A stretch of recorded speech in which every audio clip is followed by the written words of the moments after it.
On this episode of the CPG and CBD University podcast, it's been 10 years since Chris Walsh founded MJBiz, a leading news source in the cannabis industry.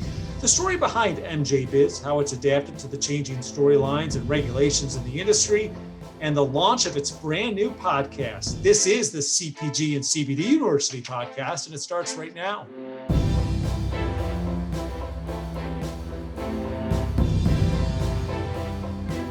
I'm Joe Agostinelli, host of the CPG and CBD University podcast. And if you are a returning listener, we welcome you back to our podcast. If you are a new listener, we are glad you found us on your podcast platform of choice.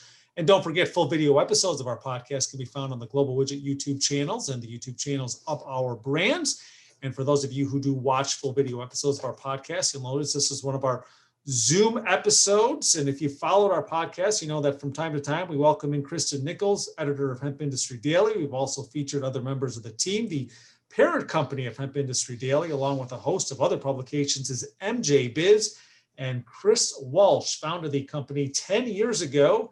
He's also the host of their brand new podcast, From Seed to CEO. And he joins me via Zoom to discuss all that and more on this episode. Chris, welcome in. Thanks, Joe. Excited to talk about this crazy business. So let's go back in time. Let's start at the beginning. 10 years ago, what led you to founding MJ Biz, and how has it grown over the years with all the changes that have gone on in this industry? Yeah, it's been a crazy ride. Never thought I'd be doing what I'm doing, like most people in the cannabis industry. I was a business journalist. I was a reporter at mainstream newspapers, mainly in Colorado, and then was an editor. And I was working on getting my MBA in international business. And I moved to South Korea. I moved to Seoul for 2 years and worked in journalism there. I came back, wanted to get out of traditional media. And when I had left for Seoul in 2009, working for a newspaper in Denver, there was no cannabis business to speak of. And so we weren't writing anything about it. There were no dispensaries, nothing like that. When I came back 2 years later, there were more dispensaries in Denver than Starbucks in that short period of time. And that was a phrase that a lot of people use because it was remarkable to think that in this short time, there's a Starbucks on every corner, right? And there were more medical marijuana, dispensaries at that time. And so the two co-founders hired me to basically come on and start what became MJ Biz Daily. And so I saw an opportunity for a brand new industry that really needed support, it needed good news, it needed analysis, it needed market research. And eventually we went down the path of hosting live events, and it needed it done in a professional way. At that time, there wasn't a lot of good quality information out there. So no one really knew what was going on. No one knew who to trust. The mainstream media, when they would rarely cover this emerging cannabis industry, was focused on making pot puns more than really covering this in a way that helps people getting into the industry. So that's what we aimed to do when we started. And so, I saw it just as an opportunity to keep my journalism roots, but to really help this fledgling industry grow and professionalize and mainstream. And I think we've been able to do that over the years. So we went from basically more of a blog style trade publication to serious journalism and to market research. We have our fact book where we're trying to put numbers around the industry to help people in it, help people that are getting in the industry.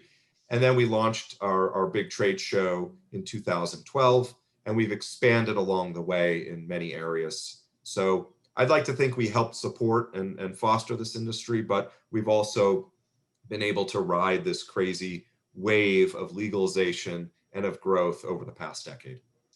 And so much changes in our industry. I mean, not even on an annual basis, just on a yearly, even on just a daily basis. And sometimes it seems like maybe even quicker than daily. How have you and your teams been able to stay on top of all the changes and evolve as the industry has? It's a constant struggle. As a former journalist myself, I covered a lot of different industries as a reporter and then edited a lot of stories as an editor that encompassed the wide spectrum of the economy. And cannabis is difficult. It's really hard to learn what's going on in the industry. Every state is so different. even the terminology they use in their regulations, or that the people in the industry or that the consumers use, are different. So it takes a long time to figure out what the heck is going on. Right when you think you got to figure it out, there's some other new thing that you weren't aware of. And now you've got, CBD and hemp, and there's just a lot going on. So, over the years, we have a lot of institutional knowledge, both with myself, having been intimately familiar with this industry for a decade, but with our staff too. A lot of our editorial team, which is writing these stories and news and putting together data, has been with us for a long time, for at least several years, and in other cases more. And, so to stay on top of this is hard, and it's easy to feel like you've got to cover everything, like you've got to write about everything, and you can't do it because there's so much going on in any individual state, let alone the nation, let alone when you add Canada or the international market in there. So we really, we try and stay in touch with people in the business, people coming in the business, and trying to get at the issues that matter to them, the news that really, and the analysis behind the news and the developments that really allow them to chart their course in this industry. And so it's a constant battle, right? To figure out what is relevant, what should we be writing about. We don't have unlimited resources. We don't have 100 people out there. So we rely a lot on our institutional knowledge and our connections with the people in the industry to uncover the issues that people care about and that affect their businesses. And speaking about connections in the industry, just recently you launched the latest of the MJ Biz outlets with the new podcast, From Seed to CEO. What's that podcast all about? What we really realized was along the way in the last 10 years, there have been waves of new entrants that come in, and they're always coming in. They're fueling growth, people winning licenses, people coming up with ancillary business ideas, professionals from the mainstream coming in. And what we realized is that with everything that happened with the last election, with a clean sweep of all the measures on state ballots to legalize medical or recreational, or in South Dakota's case, both, that coupled with what happened with the makeup of Congress and the Democrats controlling everything, which was pretty unexpected with what happened in Georgia, early this year. And so we realized that there was another wave of people coming in, potentially the biggest one we've seen yet, from outside the industry. And ever since then, you've had more states, which surprised us as well, continue to legalize. New York and New Mexico and Virginia, it keeps coming. And there's several others that likely will in the coming months. We just saw a wave of new entrants coming in, and it's hard to find good, reliable insight and intel on the industry. So this podcast that we started and that I host is really aimed at helping the new entrants, whether it's a professional, whether it's an investor, whether it's an entrepreneur, really understand the industry and what leads to success. So, I'm talking weekly to CEOs and other executives and investors and entrepreneurs, and we're trying to draw out their lessons about operating a business in this industry, which is very complicated, and which there's a lot of misconceptions about what it takes to be successful and how to get in this industry in a way that is sustainable and that leads to long-term growth. So that's really what we're aimed at. We're aimed at the new people coming in to give them really good insight into success stories in the industry and lessons learned from mistakes. We've all made tons of mistakes, and they can be a good thing if you learn from them. So we try and draw that out. Let's talk a little bit about the industry and specifically the potential with CBD and the increasing demand for CBD products. And we often hear about that. And although we've heard about it, we've seen now in some recent weeks where maybe there's some slowdowns in the industry, consolidation, mergers. How do we arrive at what's going on in the industry, and how do you approach the evolving storylines? We approach it by just trying to stay on top of it and give people relevant information. And it kind of goes back to our core approach of, we don't want to hype an industry, overhype it, or try and put the best possible spin on it. It's really about looking at what's actually happening and what's to come, and the forces at play and the trends that are emerging positively and negatively. And so that's the only way that we can help the industry. And the only way that people can truly be successful in the industry is understanding that bigger picture. So CBD had all this hype, right? And then we were all everyone was kind of smacked in the face. There was oversupply. The hemp farmers in particular growing for CBD had a hard time connecting with, the companies turning it into products. And so there's been a lot of challenges, and it's not this, I think the general public just hears CBD, CBD, CBD. This is an awesome business. It isn't. It's a great business in some ways, but it's like every other business. It can be awesome, but it's going through growing pains and challenges, and we don't know what the ultimate ceiling is for the industry. We don't know.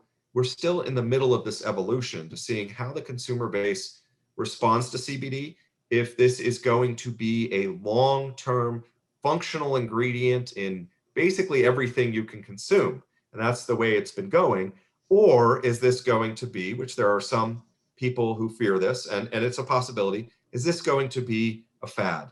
Is this going to be an echinacea type thing where everyone's talking about it and they're buying stuff with it in it, and then it kind of loses its luster, and then, yeah, it's still out there, but it's not like there's a whole giant industry based around echinacea these days. So that's really what we're also trying to help people figure out. We're seeing where this goes. I personally am optimistic about the future of CBD, and I've looked at the negatives and the downsides and the potential risks, but I do think I constantly hear people talking about the benefits, and the everyday people who are just like, I tried some CBD for something and it worked. And I hear that over and over. I just was in New Orleans last weekend with friends, including people I didn't know, friends of friends, and several people said that when we were there, just unprompted. I had this CBD cream and I had this ache and it worked. That's the type of thing that gives me hope that this industry is really has a high ceiling and a lot of potential. But staying on top of this, it just involves a really big focus on it, and making sure that we are stepping back too and saying, what is the real picture? Don't get sucked into the hype, but also don't get too sucked into the negative things we've seen. And trying to find that balance and really figure out where this is going. I'm hearing a ton from mainstream companies that are eyeing CBD, especially in the kind of ingestible area. And once the FDA releases guidance on that, fingers crossed, we have no idea what that's going to be yet, but if there is a path forward there, you are going to see this wave of big companies coming in, which will bring benefits and drawbacks, but it will work itself, CBD will work itself more into the fabric, of our lifestyles, and I think that's a good thing. So we're trying to keep up with these type of trends. And for retailers, distributors, and private label brands looking to capitalize on the CBD health and wellness trends in the marketplace, what should they be aware of when reading news in the industry? I think they got to be aware of the fact that no one has all the answers and no one knows where this is truly going to go. I'm speaking at an event coming up to the sweets and snacks industry. So these are mainstream big companies that make chocolates and pretzels and all of that. And there's a big interest from them. How do I get involved? And is what I can, tell you is the estimates for where this industry is at right now, where it's going, they're all over the board. We have our own estimates in a partnership with Nielsen, who we trust.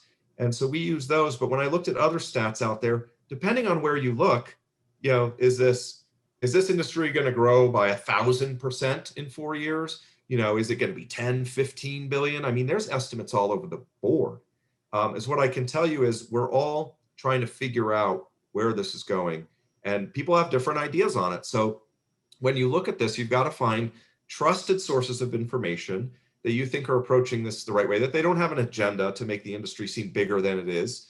And that, but you also have to understand that there is still so much uncertainty in where it's going. So everything you're reading now could look different in 6 months. And it doesn't mean that what you read was out of touch or there was some other motive behind it. It just simply might mean that the situation and the landscape has changed that significantly.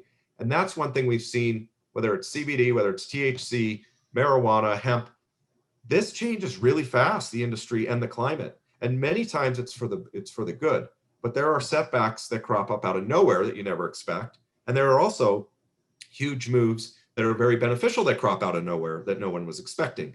So we're in this situation where we're waiting for the federal government to really give us good guidelines on what we can do with this, chemical and how we can use it and what types of products we're ultimately going to be able to develop under federal regulations. And this is something the federal government is working through itself. So every state is trying to figure it out, and you have states come up with their own rules on CBD. But then you have the federal government, and we've seen how the federal government works with a lot of things, right? It's not efficient. A lot of times it's out of touch when they're coming up with regulations. So we have to expect a lot of that's going to happen. But it is an experiment. It's a new thing that we're trying to do. So it's going to take time. There's going to be bumps in the road. And I guarantee the federal government's not going to get the regulations right. But we're all going to have to work under that framework and work to convince the people making these regulations in the halls of power of the things that are needed to make this a thriving, truly beneficial industry, not only for the business people, but for the end user, for the consumers.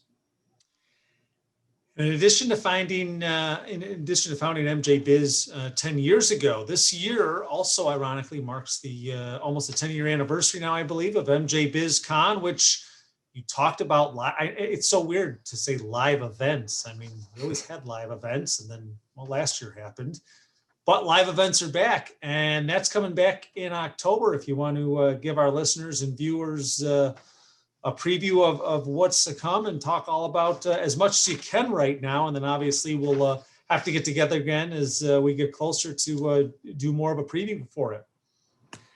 Yeah, I mean, we've got events basically going on the entire week of October 18th, with the main event starting that Wednesday on the 20th. But, you know, it's, to your point, we built this MJBizzCon starting in 2012 as a place for the industry to gather. And everything you can accomplish through that. So it's deal flow, it's getting your products out there in front of people. It's a business show. It's for the industry. It's not a consumer focus. And, you know, some people go for that business reason. Others go to learn and figure out, hear from others in the industry, network.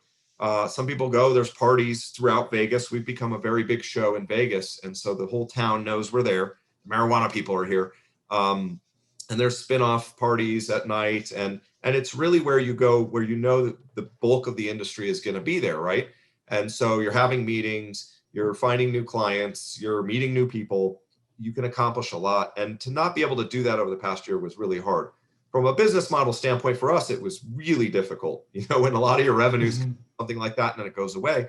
So we really had a really tough year figuring out how to get through most effectively. So we couldn't be more happy that we're getting back together as an industry. And we keep hearing over and over, you know, people need this business and industry were built on personal connections. And you can say that for any other industry too, but it's times 10 in this industry. It's the nature of how people do business 100 times over in cannabis. It's relationship based. It's getting to know the people out there and establishing those relationships. And in a virtual world, that was really difficult, right? So when we came out of this, we were like, I don't know how a live event's going to go. Are people going to be ready? Are they going to want to spend money on travel? You know, are they going to come? And what we can say so far down this road is, you know, the industry is excited. They want to get together, and they want to, if anything, just to celebrate making it through this terrible time, personally and professionally for everyone. But also let's get back to business. And that's what we keep hearing. So we think in 2019, we had about 35,000 attendees, you know, and 1,200 exhibitors. We're not exactly sure where that's going to come in this year because it's, you know, there's a lot going on around, but trends are playing out really well. We're getting a lot of traction with registrations. Our show floor is filling up quickly. So we're excited. And, you know, can it be as big as in 2019? Absolutely. Could it be bigger? Potentially. So we've had big year-over-year growth after this strange pandemic. You know, remains to be seen where we end up this year. But all the stars are aligning. People want to get out there. And, you know, at our event, we have a giant trade show floor. We're in the Las Vegas Convention Center. Our first year in 2012, we could barely find a venue that would take us in Denver because of the stigma around cannabis. Now we're in the Las Vegas Convention Center. It really shows how far this industry has come. And so, you know, there's, you know, 1,000+ exhibitors selling everything, marketing everything from, you know, consulting services to grow lighting, to edibles. We don't have marijuana on the show floor. It's a B2B trade show, and you can't do that in Nevada. You can't have it on the show floor. But, you know, again, it's networking, it's doing business. We have a couple dozen educational sessions covering issues in the industry, tips and tactics. And, we have some parties that we're throwing, getting people together.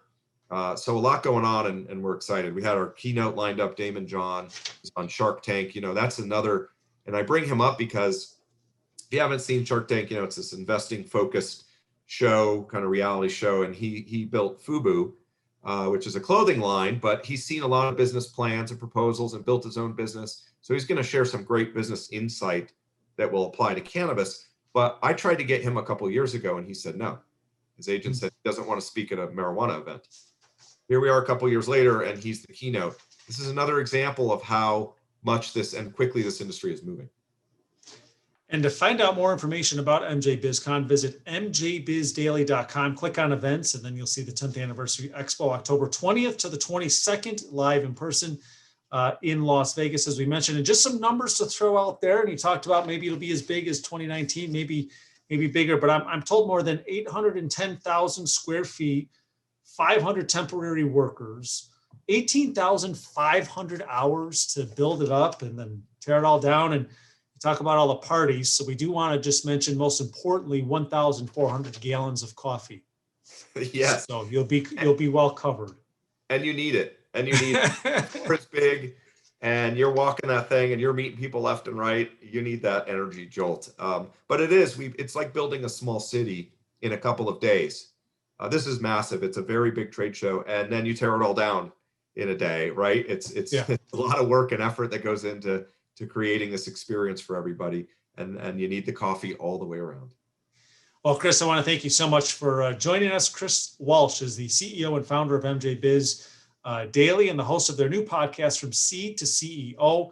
My guest on this episode of the CPG and CBD University podcast. Find the podcast wherever you find your podcasts like ours, and give them a listen, and be sure to subscribe to their podcast. Chris, thanks for joining me. Thanks for having me. That was fun. And don't forget to subscribe to our podcast and MJ Biz's new podcast, From Seed to CEO, wherever you get your podcasts. Receive notifications when new episodes are published. You can catch full video episodes of the CPG and CBD University podcast on the Global Widget YouTube channels and the YouTube channels of our brands. I'm Joe Augustinelli, host of the CPG and CBD University podcast. Thanks for tuning in. These statements have not been evaluated by the Food and Drug Administration. CBD products are not intended to treat, cure, or prevent any disease or condition.